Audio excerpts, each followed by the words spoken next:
Eco হচ্ছে তো।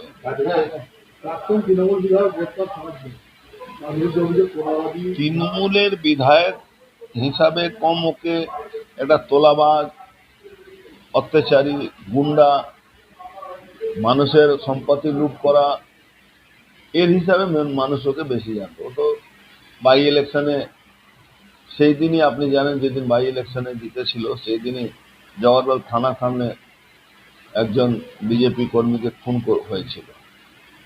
তো সনদ দে একটা অ্যাবসলুট ক্রিমিনাল। আমাদের মহিলা মোর্চা কর্মীদের বাড়ি লুটপাট করিয়েছিল, তার বাড়ি পাশে যারা থাকতো বোম মেরে দিয়েছিল। একটা অ্যাম্বুলেন্সের খালাসি ড্রাইভার কাজ করা লোক আজকে হাজার হাজার কোটি টাকা মালিক আছে। বীরভূম, এদিকে বসিরহাট, ওর যত গাড়ি আছে, জেসিবি থেকে নিয়ে যত মানে সরঞ্জাম আছে, যতগুলো আপনি দেখে অবাক হয়ে যাবেন।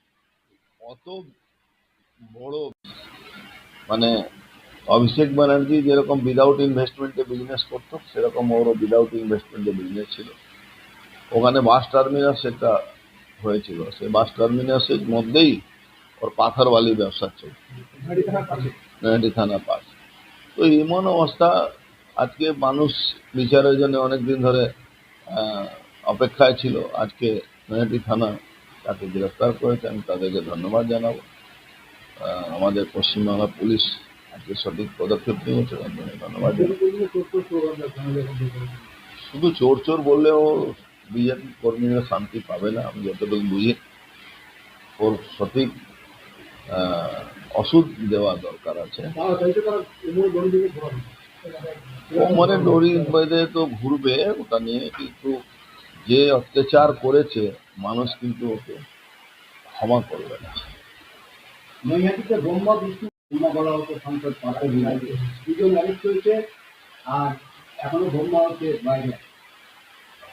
দেখুন, ব্যারাকপুরে মাটি যে আছে, আমি বরাবরই বলি, ব্যারাকপুরে মাটি হলো রিয়েকশনারি মাটি। যা করবেন তার ফল এখানেই পাবেন। এখানকার মানুষ ওই ঠাকুর কি করবে তার অপেক্ষায় থাকে না। যে অত্যাচারী তার সঠিক জবাব দিয়ে দেয়, ওরও জবাব পেয়ে যাবে। নৈহাটি যারা অত্যাচারিত হয়েছে, যারা ভুক্তভোগী, তারা চাইছে সমস্তকে নৈহাটিতে কোমরে দড়ি বেঁধে ঘোরানো। শুধু কোমরে দড়ি বেঁধে ঘোরালোটা খুব একটু কম হয়ে যাবে। যা অত্যাচার করেছে, যেভাবে মহিলাদের উপরে শ্লীলতাহানি করেছে, মহিলাদের উপরে মেরেছে, অভয়া ঘটনা যখন মিছিল বেরিয়েছিল তাদেরকে মেরে হাত ভেঙে দিয়েছে, পা মাথা ফাটিয়ে দিয়েছে, জামা ছিঁড়ে দিয়েছিল, সে তার উপরে অত্যাচার যা করেছে, সে মায়েরা, দিদিরা, বোনেরা, সাধারণ মানুষ ক্ষমা করবে না। অভয়া ঘটনা তো কোনো পলিটিক্যাল আন্দোলন ছিল না, সাধারণ আর মানুষের আন্দোলন ছিল, তার উপরেও অত্যাচার হয়েছিল। তো আমার মনে হচ্ছে এটা কম কথা ডিমান্ড আছে, এবং বেশি ডিমান্ড হওয়া উচিত।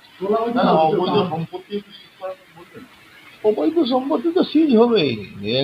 ওর তো ওর এই ম্যাটারটা ইনকাম ট্যাক্স টেক ওভার করা উচিত। যত গ্রোথ হয়েছে, অত গ্রোথ তো মানে বলা যায় না।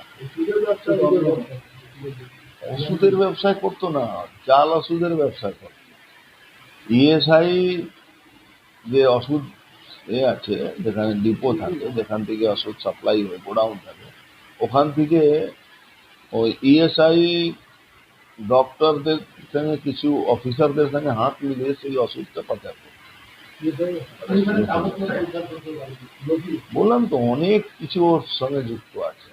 ওর যা মানে যতগুলো কয়েকশো কোটি টাকা ওর কাছে, ডাম্পার থেকে নিয়ে, বুলডোজার থেকে নিয়ে, আপনার জেসিবি থেকে নিয়ে, আপনার মনে আছে ওই কল্যাণী হাইওয়েতে যত ড্রেন তৈরি হয়েছে, আপনি যান ড্রেনটা, ড্রেন যেভাবে তৈরি হয়েছে, ইট মারলে ড্রেন ভেঙে যাবে, মানে লোহা শাবল মারতে হবে না, ইট মারলে ভেঙে যাবে।